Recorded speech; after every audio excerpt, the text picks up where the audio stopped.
Hey, thanks so much for stopping by. My name's Austin. Today we're going to be looking at the 1/12 scale DBToys Ultimate Netman. As far as I can tell, this is a brand new figure, completely original design, name, everything about it is totally original to this company. Now, obviously, this is a not exactly copyright friendly version of Ultimate Spider-Man from the 2000 series, not the new reboot that is very successful and very rightly loved. Now, this is from the original one that was originally done, art by Mark Bagley and story by Brian Michael Bendis. This is a version of Peter where he's 15, he's just gotten bit. Everything kind of happens to him real quick. It's like over a span of like 3 years. So he's a scrawnier version. He's more of a teenager. He's more lanky. And so far, I feel like this company did a lot of things well with it. And there are a few things that we might want to keep an eye out on if you're considering getting this, if you want to pick it up. We're going to point out some things in the video. Before we get into the figure, we'll just take a look at the box. I really like the overall look of the box. I'm not an inbox collector by any means. These usually end up in the trash. But I like the simplicity of it. You know, that if you get the black suit version, they mirror each other really well. You also have kind of like a bookend. You can put it on your shelf if that's something you want to do. And it's pretty clear about what it is while still being minimalist and looking nice. And also the black suit will go next to it with the same logo and everything. So pretty good packaging overall. I'm not going to be holding on to it for very long, but let's go ahead and start taking a look at the figure. All right, so up close with this Ultimate Netman. Right off the bat, the coloring to me is pretty much perfect. I think my camera's bringing it out accurately. The red is a pretty deep red. There's definitely some depth to it. I think it looks really good for a cloth soft goods figure. I don't usually like soft goods figures, but because of my attachment to the character, I couldn't pass this one up. But yeah, I think it works really well overall. The blue is darker than some Spider-Man that we see, but I think, again, I think it really matches with Mark Bagley's art from the Ultimate Spider-Man comic. On the back, this is definitely, it's good enough. I would say it probably needs to be a little bit wider, but he's also a pretty narrow figure, so maybe there just wasn't enough space for it. There's definitely times in the book where his spider is a little bit more close together like that. Something to note as we take a look at the back here, that stitch work, I mean, it's obviously you're going to need stitching on a soft goods figure, but it's not too pretty. The Mezco does the same thing, so I'm not going to say that this third-party company, who's probably smaller, probably a much smaller budget, I'm not going to say that they need to do anything better or reinvent the wheel in a way that a larger company has not. But I don't know. I think based off of cosplay outfits, usually the stitching comes all the way down to the belt, and then that's where the break is, and it creates a more natural look, more smooth. If they could have done that, that would have been great. Probably would have had to thicken up the neck or the belt segment a little bit to make that work. So not sure if that would have gone super well. That may be the reason why they went with this, because they wanted to keep the belt that same thinness. Going down here, actually, jump back up. These traps are pretty sunken in. It's not horrible. There's a little bit of a lip, but really, I mean, he's not the most muscular interpretation of Spider-Man, but even then, I think it's a little bit too sunken in for my taste. Probably just because of the way that the soft goods was assembled, but yeah, just my opinion. Looking down at the ankles, that's another hang-up for me. I'm not a huge fan of. I would have liked to see the plastic be here all the way down, kind of like the way that they do the neck here, the way that Mezco does the boots. I think that would have looked better. Obviously, you're going to have a visible joint, but I don't know. The articulation on it's very solid, very good. Doesn't really impede any of the articulation, I wouldn't say, but it bunches up, and to me, it just doesn't look as pretty. You also could have gotten it all the way down here and split it the way that they do at the arms. To me, that looks good. The matching isn't 100%, so I don't know. An argument could be made that this is maybe better. This is a more consistent visual style all the way through, but just personal preference.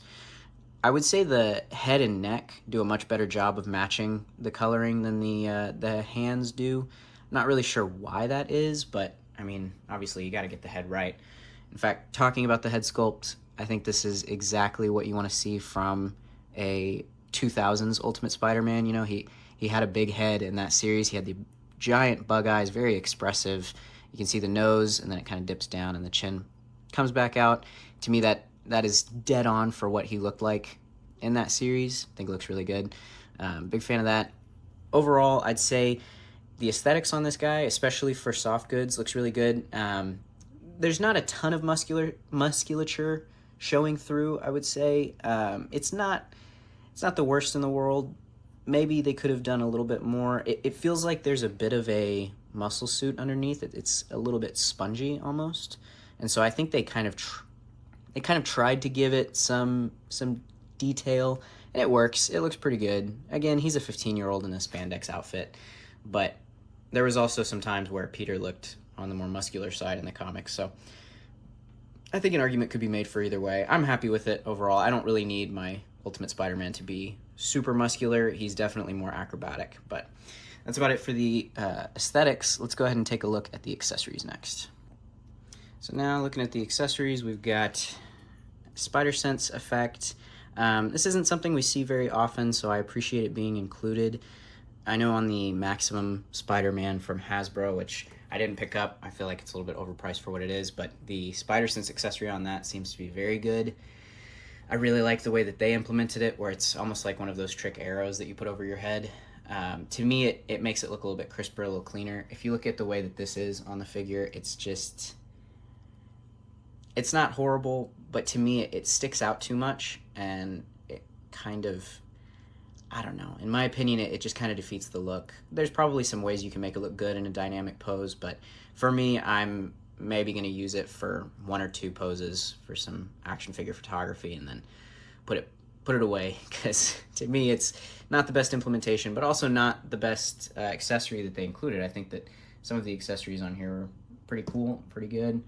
His ankles really do not like to cooperate. That's one thing that when we talk about it in the posability, it's a bit of a con, in my opinion.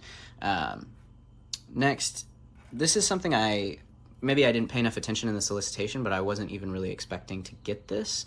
It's two bendy wires that I would assume they're super long. I would assume the intention is for you to kind of give it that coiled up effect that his webs usually have, that kind of spaghetti webbing look. The length is really good.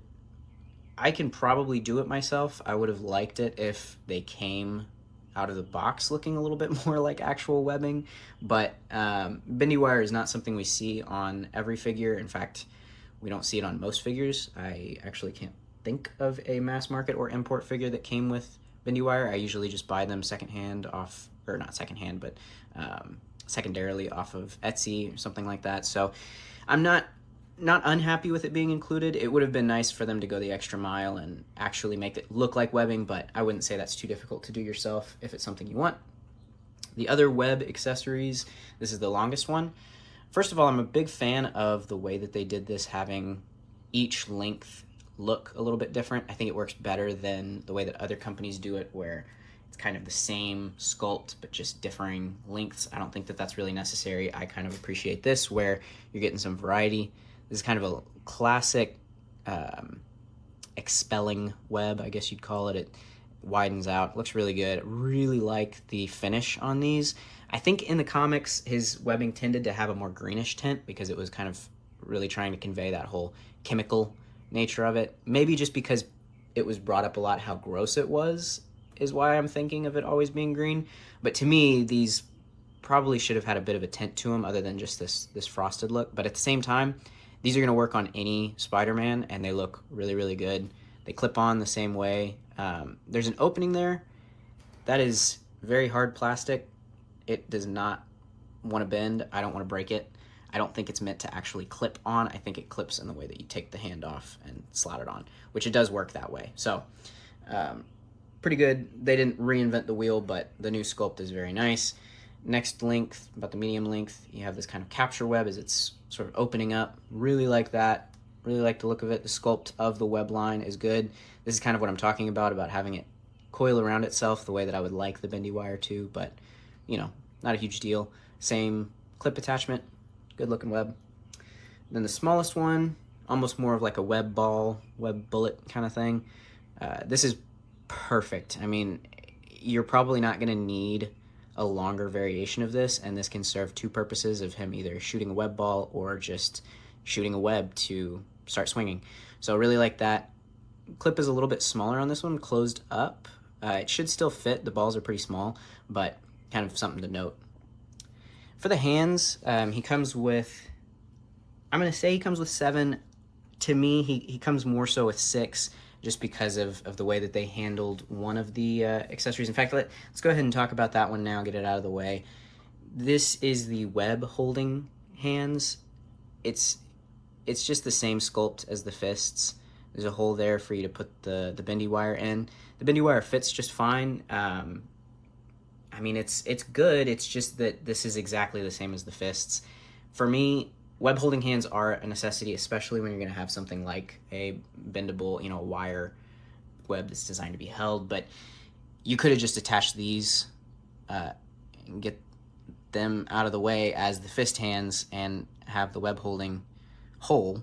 I don't think anybody's really going to notice that. I don't think it's really an eyesore. It's so small, it's not really noticeable. To me, including 2 fists that are exactly the same sculpt, it just doesn't work as well. I would have preferred either do that and then give us a totally new hand, maybe some relaxed hands, or make the web holding hand a different sculpt. Mafex does the kind of thumb pushing against it. There's different ways you could have it more arched to where the web angle's better. There were options there that I think they maybe cheaped out a little bit by giving us the exact same sculpt with a hole in it. But not the end of the world, just something to think about if you're looking at this figure. Again, it's an $80 figure, so you want to make sure you're getting your money's worth on it. The next set is some pointer fingers. These are good. I mean, I associate it with the meme, so I guess, I'm sure people will want to put their Ultimate Spider-Man in a meme pose, but it could also be used for just various posing. This is a very expressive Spider-Man, one of the most snarky and sarcastic ones, so it's not out of the realm of possibility that you might be pointing at somebody to make fun of them. I don't particularly have a huge attachment to these hands. I don't feel like they were that necessary, but hey, not going to complain about the variety. Next, we got thumbs. They're well sculpted. See, getting them out of the box, this is what I thought was the web holding hand. I thought that they'd done the Mafex thing. Nothing wrong with some thumbs up. Whenever I do thumbs up poses with my figures, I just use the web holding hand because it's always kind of naturally a thumbs up. I don't really see the point in, there it goes. I don't really see the point in a dedicated thumbs up hand accessory, but again, it's options, something you can do if you want. Now we get to the really good stuff, the stuff that I'm a huge fan of. It's said that every Spider-Man should come with at least 3 sets of hands, fists, flippers, wall crawlers. Fully agree with that. Relaxed hands are kind of, I would say, the 4th most important. If you're going to include more hands, relaxed really should be there. I wouldn't call these relaxed, but I love the way they look. I think this more energetic, posed hand fits a lot of the artwork we see from Bagley in this time period, and I think it looks really, really good. So, no complaints on the sculpt, but this is kind of where I would have liked to see a more relaxed hand rather than either the pointer, the thumbs up, or the fist with a hole in it. I think that a relaxed hand would look better because these on the figure, they look more action oriented. But that being said, these are great. I don't want to make it sound like I'm not happy with these because, man, they're perfect in my opinion. Big fan of them. Next you have wall crawlers. A lot of the time people will use the wall crawling hand, like on a Marvel Legends, for a relaxed pose. These could do that and maybe do a little bit better than the expressive ones. I'm probably going to stick with the expressive ones, especially because of this. This is dumb. I don't know why they put magnets in it. It has magnets in the bottom of the feet, if you look. But actually, I can't even confidently say they're magnets. They're metal, and they're in the feet. I tried to put this on a metal surface, get it to magnetize. I know the magnets should work because I already have a Toy Biz Spider-Man 2 figure on that surface, and it sticks. These don't. So I don't know if they're too deeply inset. I don't know if they're not magnets at all, but either way, he doesn't have any points of contact from those feet for whatever you're going to be magnetizing. So you're relying on 2 small magnets if you're going to put both hands on there. I don't feel comfortable with that. I think that's not really enough points of contact in my opinion, but you know, it's not the most obstructive thing in the world. It doesn't look as odd as the Mafex hands, but that's the other issue you run into. The Mafex hands push the magnet out for a reason, because you want the hands to stick like this. They don't stick like this. They stick like this because the magnet is down here and the leverage is pulling it to there. The wrists are a little bit too loose, and so they end up kicking back like that. Really defeats the effect.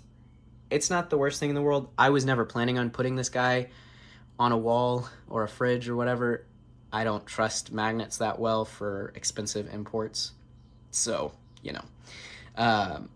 My only real complaint would be that an otherwise perfect wall crawling hand that I think looks great is a little bit marred by this shiny magnet on it. I might try and pry it off, but I'm also afraid of just messing up the sculpt even more by doing that. So we'll see. Maybe I'll leave them on there. Maybe I'll take them off. Last but certainly not least, we have the Thwippers. No good Spider-Man can survive without Thwip hands, and these are great. Second to none. Really love the sculpt on these. I mean, we've seen plenty of different variations of the Thwip hand. I think this is one of the best implementations. The pinky kicks up a little bit, index finger is straight, maybe even a little bit out. Very much a energetic action pose. When you pose this guy up and make it look like he's shooting a web, these hands are going to convey that really well. Again, they do a great job of capturing Bagley's art in the Ultimate Spider-Man comic, and I'm very satisfied with these, very happy with them. So that's it for accessories. Let's go ahead and take a look back at Spider-Man, and we'll see what kind of posability he's got. All right, here we have up close and personal Ultimate Spider-Man. Starting off at the head, just engaging the ball peg at the top. It is a double ball peg, but looks up that far, looks down that far. Pretty solid. Lots of tilt just from, oh, it's hard not to engage the neck. Lots of tilt. I mean, it's a big lollipop head, so unsurprisingly, a lot of range in there. And that's not a complaint. He should have a lollipop head in the comics. He's got a big old head. That's kind of a big part of his character. Then we go down to the neck. Goes back that far. Maybe a little, yeah, you get some gapping, but it's really not that bad because of the way that the suit is. It kind of goes inside, so it doesn't really cause a problem. Looking forward, not much. Pretty good again. Let's see, once we really use that, I mean, you got pretty good. That is about as far down as you're gonna want the chin to bury. Then all the way up, we've got that. Again, you get that gapping a little bit, but it's pretty head-on. Kind of reminds me of that time he's jumping over the high schoolers in that scene. Really conveys that look. I think that's pretty good. It probably could be a little bit higher based off of what Mafex has done, but I wouldn't say it's bad. I would say that's very solid, very usable, and I'm happy with that. Going down, we'll go into the arms. I think there's a rotator cuff in there, or just a divot for the ball joint. It doesn't really go forward or back in any kind of usable way. It really just shimmies a little bit. So I wouldn't say there's a butterfly joint in there. Arms can go out, up over 90 degrees. Pretty good. Pretty happy with that. Really happy with that. Don't need much better than that. And they'll go up, up, up. You really don't have to fight the soft goods on that. It goes all the way and just kind of naturally rotates around. They did a really good job with the tailoring to make it do that. I mean, that's fully all the way. You can tell it would go all the way around. The joint is ready to do it. It's just that, you know, that's not how soft goods work. You're trying to work with a costume. It goes up as you kind of adjust the costume. There's obviously some bunching. I will say I'm a little bit worried about cracking. I'm going to try and be careful with this guy and hope that that doesn't happen. It's a big reason why I stay away from soft goods, but overall shoulder articulation is perfect. Don't think you could really ask for much more than that, especially on cloth goods. You got bicep rotation. You can pretty much work with it to get it however you want it, as long as you just kind of shift the costume as it's going. Looks really good. Then we get to the elbow. You got first joint and that second joint. Yeah, that's as far as the plastic goes. That's a interesting design. I don't know how I feel about that. It's pretty good. I mean, I would like a little bit more, but for soft goods, you know, pretty happy with that. Go all the way down. You come down to the wrists. You can kind of shift up the thing. See, it's pretty much just a standard import joint, so you can hinge, swivel, whatever you want, whatever you need, it's gonna do it. They feel really good, really smooth. There's a little bit of creakiness in the elbow or in the shoulders, but on these joints, really solid. They hold their position, but they're buttery smooth the way you would want an import to be. I'm gonna go back up. Now we look at the chest. We got double ball peg, but just engaging that top one, you can give him the normal posture of a 15-year-old boy, so that's perfect, exactly what you would want. He's gonna have some back problems in the future, but hey, so did Tobey Maguire, right? All the way back, that's pretty good. Again, that's only engaging that top part. There's no real break in the sculpt because of that soft goods. Kind of makes this a little bit more obvious, but I'm gonna stop harping on it. Just not a big fan of that stitch, but you know, is what it is. Now with that bottom peg, it gauges about that far. Again, that's pretty good. Not sure when you're ever going to be using that by itself, but it's pretty decent range by itself. Goes back hardly at all, but not a big deal because once you engage both, you get full on. I mean, that's maybe could go a little bit further. You're probably going to get that with a reverse ab crunch, but you're also going to get a really ugly reverse ab crunch. So checks and balances, huh? Then crunching forwards. That's pretty much full. I'm not going to push it any further than that. It doesn't even feel like the plastic on the inside can go any further. The costume is not the thing getting in the way. It is stopping right there. Could maybe be a little bit better, but I mean, I'm pretty happy with that. I think it still looks good. You got some wrinkling in the costume, but that's kind of the point of soft goods, right? Go ahead and straighten that back out. Go down, we'll start looking at the crotch region. Always the best part, right? Split out. Oof. Yeah, I mean, so you've got a spandex outfit. The joint itself will go all the way. No problem. Perfect splits. But as soon as you stop pushing, this joint here is a little bit too thin, too weak, too loose. It goes. You can, you know, if you only do one, you can get pretty great. But as soon as you try and hit that other one, it's just going to pull.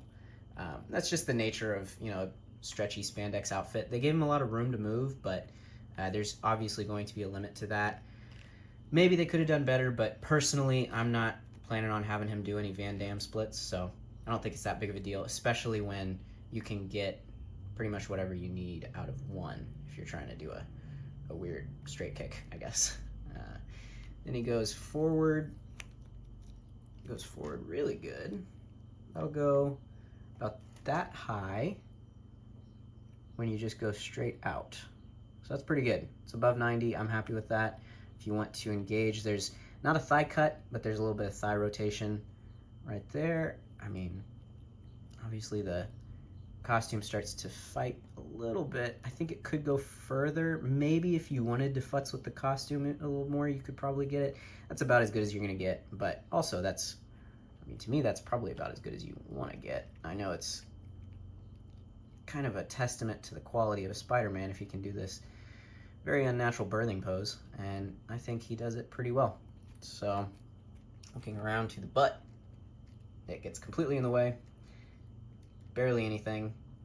You can kick it out a little bit and get a little bit further, but overall, that sculpted butt is a bit of a problem. I don't really know why they felt the need to add a sculpted butt. I think they could have cut out a lot of that. It's not even really visible on the costume. So to me, not a huge thing that they needed to add, but it's not the end of the world. It still poses really well.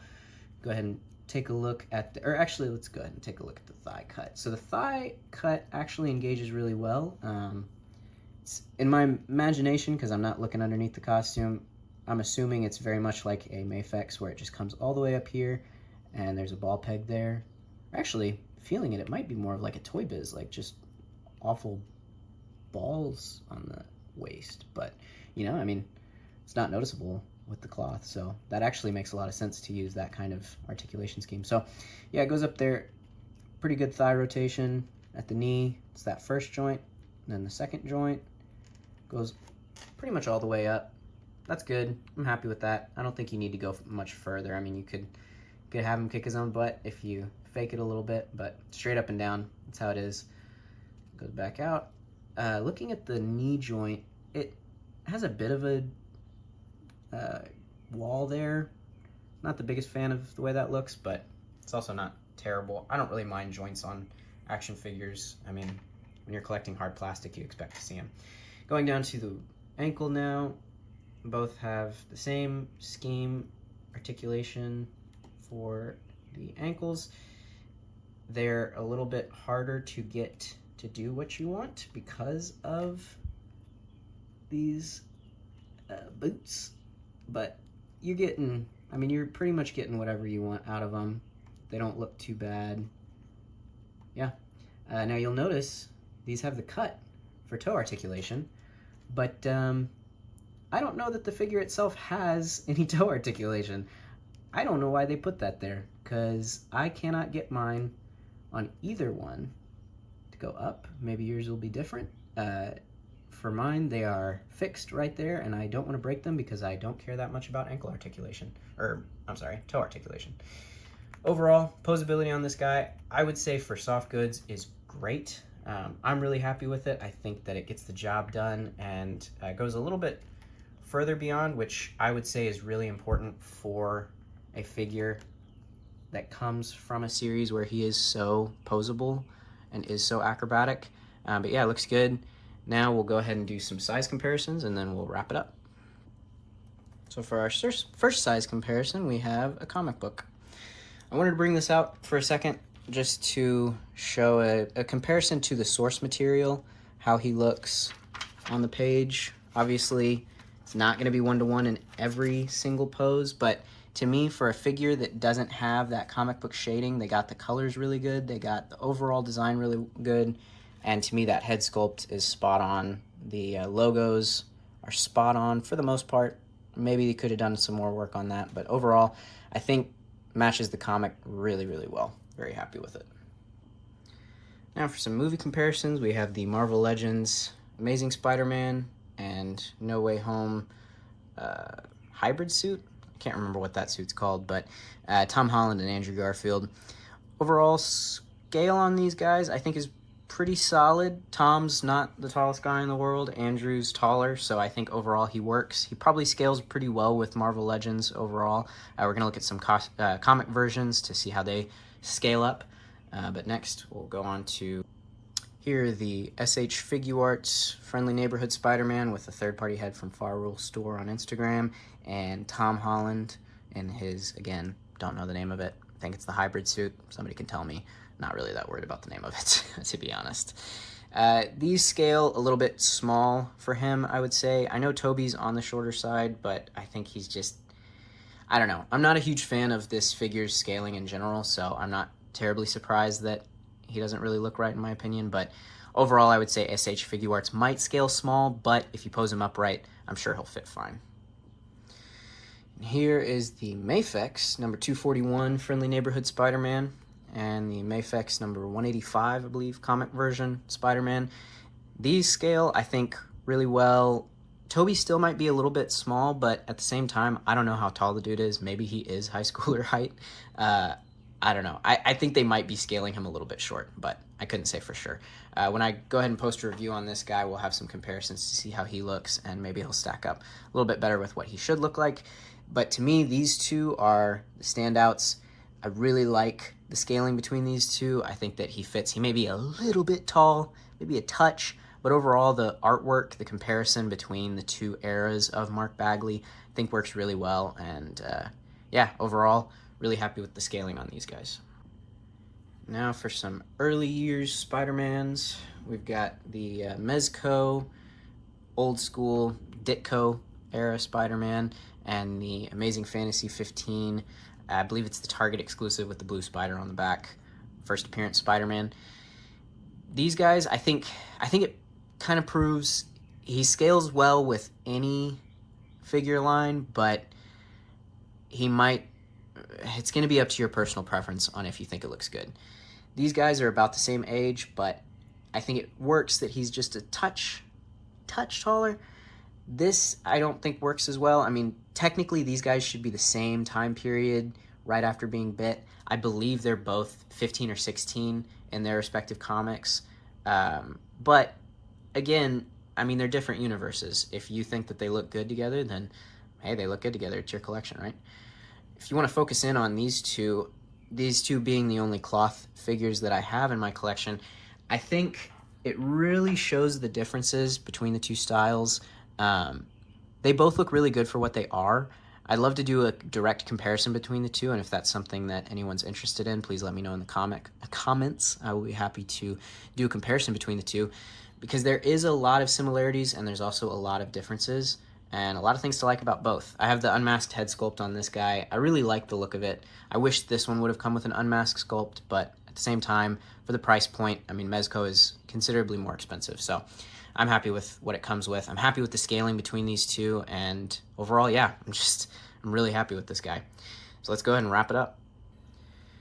All right, and wrapping up the review on this 1/12 scale DBToys Ultimate Netman, or Ultimate Spider-Man. Really happy with this figure. I think it checks off a lot of boxes, at least all the boxes that I wanted from it. Some cons to be wary of: that trap section. If that bothers you, completely understand it. It's not something I'm a huge fan of myself, but I think I can overlook it for the type of figure it is. The stitching on the back, I think it's a little bit unsightly, but at the same time, soft goods figure, you know, maybe that doesn't bother you too much. I think it looks really bad personally, but it's not a deal breaker for me. Third thing is the no split cut boots, no plastic boots at the breaking point. I think it looks a little bit ugly, but at least it doesn't hinder articulation. I think the articulation still works really well overall. You could also say the toe articulation not really being there, but yet looking like it should be there is a con. As someone who's not really that worried about toe articulation, I don't view it as a con, but completely understand if that is an issue. Some things to think about with this guy: he might end up cracking. I really hope he doesn't. I really hope the material that they used stands the test of time. That's just one of those things that we're going to have to see. I don't think we have enough experience with this company to say what their track record is, but I was willing to give it a shot, and hopefully it holds together. Also, something to think about: this is really the only iteration of this character we have. We got the Marvel Select figure from way back when the comic was still in its actual run. I was pretty unhappy with that guy because he's just a statue. Marvel Select does some great stuff, but their early years was mostly just very limited articulation statues, which is cool for what it is, but it's not what I collect. You had the Marvel Legends one that I think was more based on the cartoon of the same name. I don't really see the comparison to the comic book figure. To me, this is the comic book figure through and through. So really happy with it. Hopefully you guys enjoyed the video. Thanks so much for staying as long as you have. Any ideas, any thoughts, please leave them in the comments, and just like, share, subscribe, all the YouTube stuff. Really appreciate it. All right, hope you guys have a good one.